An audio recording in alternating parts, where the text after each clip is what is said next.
السلام علیکم سامعین، 7 رمضان المبارک ہے، 9 اپریل ہے۔ سوشل انڈیا نیوز میں آپ کا خیر مقدم ہے۔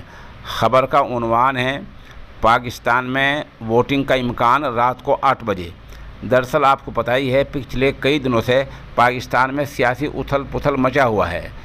سپریم کورٹ نے 2 دن پہلے یہ آرڈر دیے تھے کہ آج یعنی ہفتے کے دن اسمبلی کا اجلاس ہوگا اور اس میں تحریک عدم اعتماد یعنی اوشواس پرستوں پر ووٹنگ ہوگی، لیکن اسپیکر نے ڈپٹی اسپیکر نے آج وہاں اجلاس ملتوی کر دیا ہے اور بتایا جا رہا کہ ظہر کے بعد اجلاس شروع نہیں ہوا۔ لیکن اب ایک خبر یہ آئی ہے کہ اپوزیشن میں اور حکمراں جماعت میں اتفاق ہو گیا ہے کہ روزہ افطار کے بعد لگ بھگ 8 بجے تحریک عدم اعتماد پر ووٹنگ ہوگی۔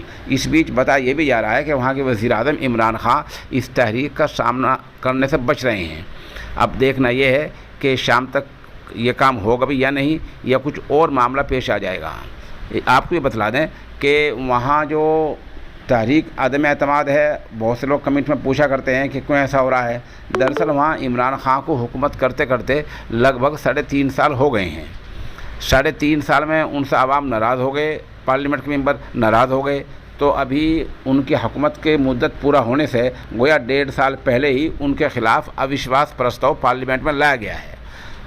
عمران خان کے پاس پہلے اکثریت تھی لیکن اب نہیں ہے۔ اکثریت حاصل کرنے کے لیے 172 کا آنکڑا چھونا ضروری ہے۔ بتایا جا رہا ہے کہ عمران خان کے پاس فی الحال 155 MP رہ گئے ہیں اور اپوزیشن کے پالے میں 195 چلے گئے ہیں۔ اس لیے اگر ووٹنگ ہوتی ہے تو عمران خان کی شکست یقینی مانی جا رہی ہے۔